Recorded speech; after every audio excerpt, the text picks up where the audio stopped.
Hello, welcome to our science classroom. Today we are going to learn lesson number 8 metallurgy and video number 3. In this video we have to learn here ionic compounds and their properties.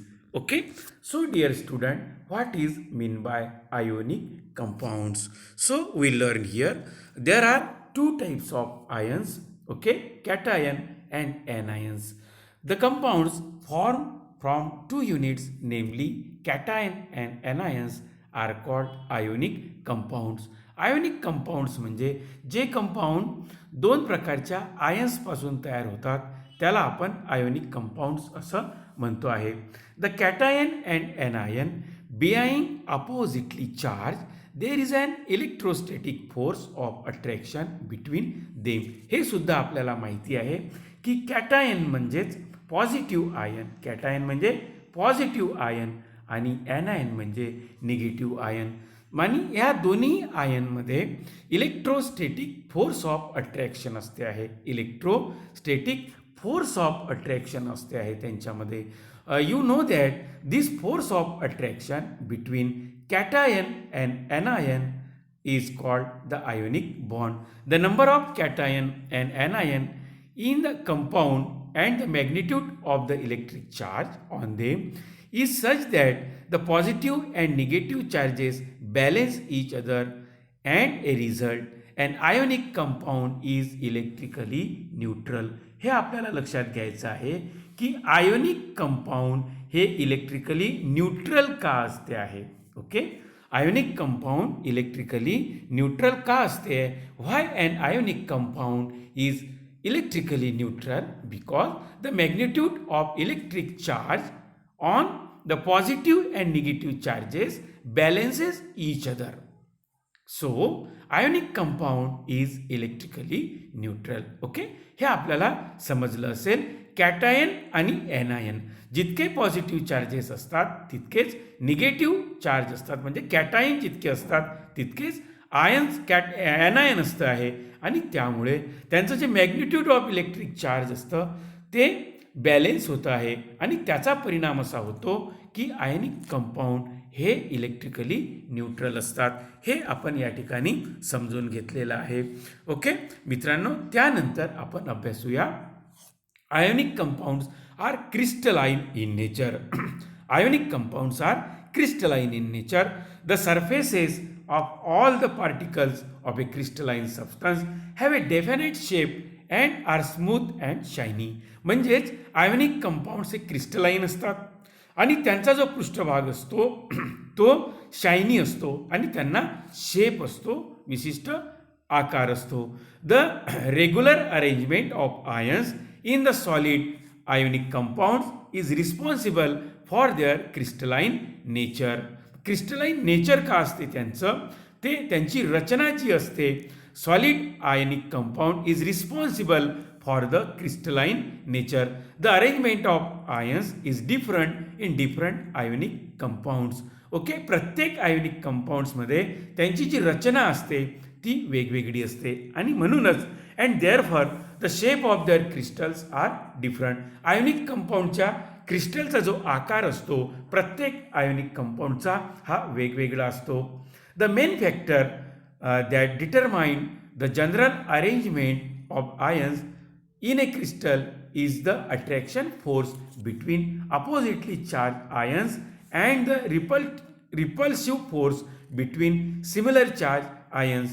Because of this, the general crystalline structure has negative ion arranged around a positive ions, arranged around a negative ions. Two of the important factors responsible for certain crystal structure are as follows. मग यांचं जे crystal structure असते त्यांची arrangement जे असते दोन attractive force असतं त्यामध्ये आणि त्यामुळे काय होतं आहे की निगेटिव्ह जे स्ट्रक्चर असतं हे पॉझिटिव्ह स्ट्रक्चरच्या भोवती असतं आणि पॉझिटिव्ह स्ट्रक्चर जे असतं ते निगेटिव्ह आयन्सच्या भोवती असतं आणि त्यामुळे ह्या दोनही कारणामुळे ह्या दोन्ही जे घटक असतात हे त्या क्रिस्टल स्ट्रक्चरला जबाबदार असतात. two of the important factors responsible for a certain crystal structure. Okay, the one is size of the positively and negatively charged ion, आणि दुसरं आहे magnitude of the electrical charge on the ions. The electrostatic force the electrostatic force of attraction in the neighboring ions with opposite charges is very strong. म्हणजेच यांचे जे electrostatic force of attraction जे असते दोन्ही आयनचं, पॉझिटिव्ह आयन आणि negative आयनचं, हे खूप स्ट्रॉंग असते आहे. आणि that is why the melting point of ionic compounds are high. हे सुद्धा आपण लक्षात घ्यायचं आहे की आयोनिक कंपाऊंड्स जे असतात, आयोनिक संयुग जे असतात, आयोनिक संयुगांचा मेल्टिंग पॉईंट हा जास्त का असतो? कारण आयोनिक कंपाऊंडचा मेल्टिंग पॉईंट जास्त असतो कारण electrostatic attraction in the neighbouring ion with opposite charge is very strong. त्यांचं इलेक्ट्रोस्टॅटिक फोर्स ऑफ अट्रॅक्शन हे जास्त असते, व्हेरी स्ट्रॉंग असते आहे. आणि म्हणून melting point of ionic compound is are high. Also the ionic compounds are hard and brittle. त्याच पद्धतीनं आयोनिक कंपाऊंड हे कठीण असतात आणि ब्रिटल असतात, लवकर तुटणारे असतात. उदाहरणार्थ मीठ पाहतो आपण, सोडियम क्लोराईड. ओके, हा आपण या ठिकाणी पाहिलेला आहे. त्यानंतर आपण मित्रांनो बघूया properties of ionic compound. Ionic कंपाऊंडच्या आपण काही गुणधर्म त्यांचा अभ्यास करूया. या ठिकाणी आपण जर प्रयोग आपण या ठिकाणी बघणार आहोत. मेटलचा एक स्पॅच्युला आपण या ठिकाणी घेतलेला आहे, चमचा घेतलेला आहे, बर्नर आहे, कार्बन इलेक्ट्रॉड्स आहे, बीकर आहे, लॅम्प असेल, सोडियम क्लोराईड आपण घेतलेला आहे सॅम्पल, पोटॅशियम आयोडाईड आणि बेरियम क्लोराईड आणि पाणी घेतलेलं आहे. आणि हे सॅम्पलचं ऑब्झर्वेशन करायचं आहे. आणि हे सॅम्पल काय करायचं आहे, स्पॅच्युलामध्ये घ्यायचं आहे सॉल्ट आणि त्याला फ्लेमवर, बर्नरवर आपल्याला तापवायचं आहे. आणि प्रत्येक जे आपण या ठिकाणी सॅम्पल घेणार आहोत, sodium chloride, potassium iodide, barium chloride आणि पाणी जर आपण घेतलेलं आहे तर याला असेंबल करायचं इलेक्ट्रिक सेलमध्ये. आणि असेंबल केल्यानंतर बीकर आणि कनेक्टिंग सेलचा इलेक्ट्रोडचा वापर करून पॉझिटिव्ह आणि निगेटिव्ह टर्मिनलला आपण डीप करायचं आहे त्या सोल्युशनमध्ये आणि बघायचं आहे लाईट लागतो किंवा नाही लागत आहे. यावरून आपण बघू शकतो की ते जे सॅम्पल आहे त्यामधून ते इलेक्ट्रिकल कंडक्टिव्हिटी आहे किंवा नाही आहे. त्याच पद्धतीनं हे सॅम्पल आपल्याला जाळून पण बघायचं आहे. ओके, या ठिकाणी आपण साल्ट सॅम्पल घ्यायचं आहे आणि या सॉल्ट सॅम्पलला या फ्लेमवरती लावल्यानंतर, बर्नरवर लावल्यानंतर तो कोणत्या ज्योतीनं जळतो आहे. म्हणजे आपल्याला कलर ऑफ द फ्लेम सुद्धा अभ्यासायची आहे. त्यानंतर आपण आयदर इलेक्ट्रिकल ते कंडक्टर आहे किंवा नाही आहे, यावरून आपण व्हेरीफाय करू शकतो, तपासू शकतो. Verify the properties of ionic compound. म्हणजे काय करायचं आहे, to check the conductivity of salt solution. या ठिकाणी इलेक्ट्रिक सेल आहे. Okay, positive and negative terminal या ठिकाणी दिसते आपल्याला. लॅम्प आहे, या ठिकाणी की आहे, हे बीकर दिसते आपल्याला. बीकरमध्ये 2 ग्राफाईट रॉड आहे आणि या ठिकाणी सॉल्ट सोल्युशन आहे. या सॉल्ट सोल्युशनमध्ये हे 2 ग्राफाईटचे रॉड आपण बुडवल्यानंतर यामध्ये इलेक्ट्रिक सेल की ऑन करायची आहे. जर यामधून इलेक्ट्रिकल ते लिक्विड, हे जर सॉल्ट जे आहे ते इलेक्ट्रिकल कंडक्टर असेल, हा लाईट यामध्ये ग्लो होणार आहे. म्हणजेच either it is the compound on passing electric current through the solution, the ion move to the oppositely charge electrode due to the electrical conductivity in fuse and dissolved state, the ionic compounds are called electrolyte. म्हणजे the ionic compounds cannot conduct electricity when in solid state. ionic compounds जे असतात, ionic compoundचे आपण properties पाहत आहे. तर यामध्ये महत्त्वाचा जो गुणधर्म आहे ionic compoundचा तो आपण या ठिकाणी अभ्यासू शकतो की म्हणजे ionic compound cannot conduct electricity when in solid state. Ionic compound जर सॉलिड स्टेटमध्ये, म्हणजे आपल्या सॉलिड स्टेटमध्ये जर आयोनिक कंपाऊंड असेल तर ते इलेक्ट्रिक सॉलिड म्हणजे स्थायी अवस्थेमध्ये असेल तर इलेक्ट्रिक कंडक्ट होऊ शकत नाही, वीज वाहू शकत नाही. In this state ion cannot leave their places. यामध्ये जे आयन्स तयार होणारे असतात ते आपली जागा ते सोडत नाही आहे आणि त्यामुळं सॉलिड स्टेटमध्ये इलेक्ट्रिकल कंडक्टिव्हिटी नसते आहे. ओके. आणि म्हणून in the fuse or मॉल्टन state they can conduct electricity. आणि म्हणून आपण पाण्यामध्ये हा सॉल्ट घेतलेला आहे, त्याचं लिक्विड स्टेट केलेलं आहे, molten state they can conduct electricity as in the state of the ions are mobile. आणि यामध्ये आयन्स हे फिरते असतात. द ॲक्वस सोल्युशन, आपण या ठिकाणी ॲक्वस सोल्युशन पाहतो आहे.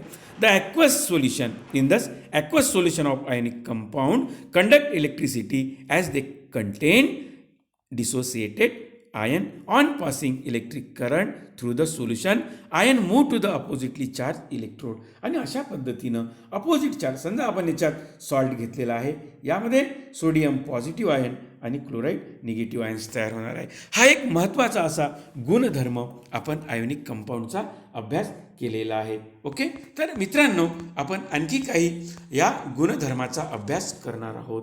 Look at here general properties of ionic compounds. बघूया आपण.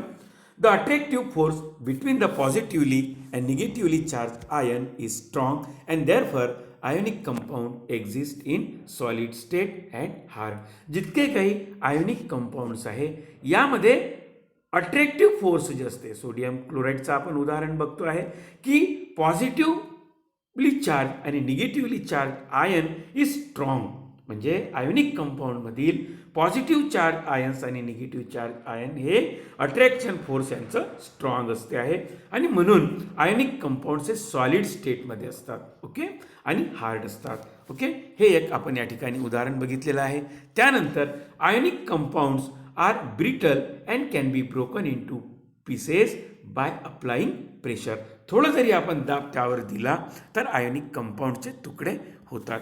त्यानंतर इंटरमॉलिक्युलर फोर्स म्हणजेच या आयन्समधले जे दोन अट्रॅक्टिव्ह फोर्स असते, इंटरमॉलिक्युलर फोर्स असते, यांच्या अणुरेणूंमधली जे आंतररचना असते, attractive force is high in ionic compound and large energy is required to overcome it. Therefore, the melting and boiling point of ionic compounds are high. आपण आता यानंतरचा आपण एक जो टेबल बघणार आहोत त्या टेबलमध्ये आपण बघणार आहोत की आयोनिक कंपाऊंड्स जे असतात त्यांचे मेल्टिंग आणि बॉइलिंग पॉईंट जे आहे ते जास्त असतात.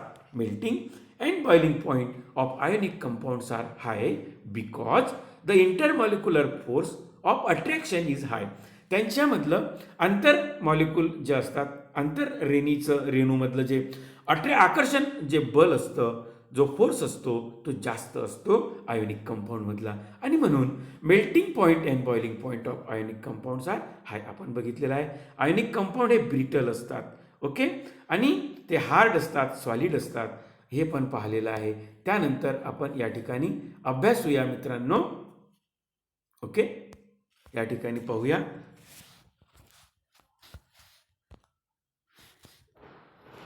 Ionic compounds are water soluble.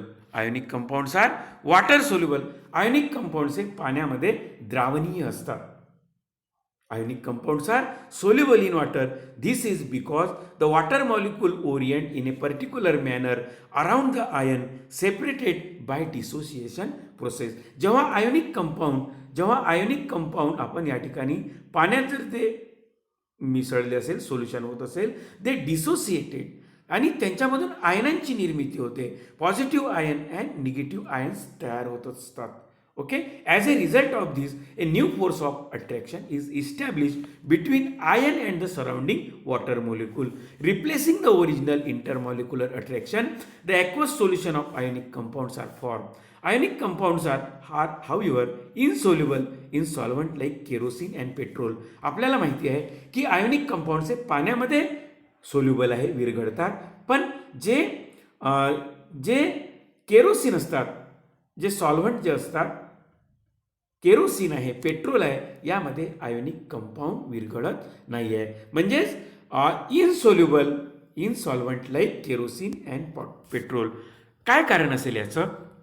This is because unlike water a new attractive force cannot be establish in this solution.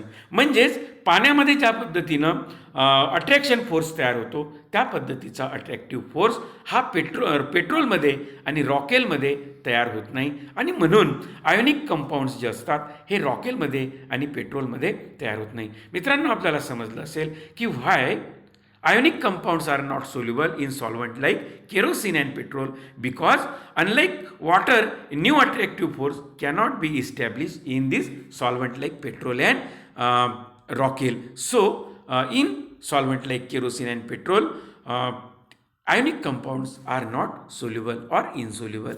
Okay, त्यानंतर आपण बघूया मित्रांनो, हे सुद्धा आपल्याला हे स्लाईडसुद्धा आपल्याला समजली असेल. त्यानंतर आपण पाहिलेलं होतं ionic compounds cannot conduct electricity in solid state, याचा सुद्धा आपण अभ्यास केलेला आहे. म्हणजेच इलेक्ट्रिकल कंडक्टिव्हिटीसाठी आपल्याला ॲक्वस सोल्युशन पाहिजे आहे. ॲक्वस सोल्युशन म्हणजेच solution in liquid state. Aqueous solution म्हणजे solution in water or liquid state. Aqueous solution असेल तरच आयोनिक कंपाऊंड कंडक्ट इलेक्ट्रिसिटी, कारण they contain the dissociated ions, त्यांच्यामध्ये आयन्स तयार होत असतात. Okay, and on passing electric current through the solution of ion move to the oppositely charged electron. Due to the electrical conductivity, the fused state जे असतात ते यामध्ये या ठिकाणी आपण पाहतो आहे की ते तयार होताना आपल्याला दिसत नाही आहे. ओके, त्यानंतर आपण याचा अभ्यास केल्यानंतर आपण या ठिकाणी हा व्हिडिओ आपण बघूया. या ठिकाणी आपण अभ्यासू शकतो की कशा पद्धतीनं आयोनिक कंपाऊंड्स जे असतात त्यांचे मेल्टिंग पॉईंट आणि बॉइलिंग पॉईंट जे असतात, आयोनिक कंपाऊंडचे मेल्टिंग आणि बॉइलिंग पॉईंट आपण या ठिकाणी अभ्यासूया. पाणी जे आहे नॉन आयोनिक आहे, water is a non ionic. Okay, यांच्यामधून आयन्स तयार होत नाही आहे. ओके, आणि आपण या ठिकाणी बघतो आहे की melting point of water is 0 आणि बॉइलिंग पॉईंट आहे त्याचा 100. आणि या ठिकाणी बघूया आपण water is a non ionic. Zinc chloride आहे, आयोनिक आहे, सॉल्ट आहे. याचा मेल्टिंग पॉईंट 290 आहे, 290, आणि बॉइलिंग पॉईंट आहे 732. मॅग्नेशियम क्लोराईड आहे, आयोनिक आहे, 714, 714 मेल्टिंग पॉईंट, आणि बॉइलिंग पॉईंट आहे 1412, 1412. सोडियम क्लोराईड आपल्याला माहिती आहे आयोनिक कंपाऊंड आहे, आणि 801, 801 is the melting point, and 1465 is the boiling point of sodium chloride. Sodium bromide पाहू ionic compound आहे, 747, and 1390 is the boiling point. Potassium chloride पाहू KCl ionic compound आहे, 772 is the melting, and 1407 is a boiling point. MgO magnesium oxide ionic आहे, 2852 हा याचा melting point आहे, आणि 3036 म्हणजे 36 हा याचा बॉइलिंग पॉईंट आहे. या टेबलवरून मित्रांनो आपण काय अंदाज लावू शकतो, काय समजू शकतो आपण, guess what we can understand from this table dear student. यावरून आपण हे लक्षात घेतो आहे की आयोनिक कंपाऊंड जे आहे या ठिकाणी zinc chloride, magnesium chloride, sodium chloride, sodium bromide, potassium chloride, magnesium oxide, these are the ionic compound. आणि आयोनिक कंपाऊंडचे मेल्टिंग पॉईंट आणि बॉइलिंग पॉईंट हे हाय असतात. हे आपण या ठिकाणी अभ्यास केलं होतं. ओके, त्याच पद्धतीनं या ठिकाणी नॉन आयोनिक कंपाऊंडचा सुद्धा आपण अभ्यास केलेला आहे. मित्रांनो, हा व्हिडिओ आपल्याला आवडल्यास आपण आपल्या इतर गरजू मित्रांना शेअर करू शकता, आणि माझं यूट्यूब चॅनेल राजकुमार तिरभाने यूट्यूब चॅनल आपण सबस्क्राईब करावं. ओके, कोरोना असला तरी आपला अभ्यास आपण सुरू ठेवावा. Okay, thanks for watching.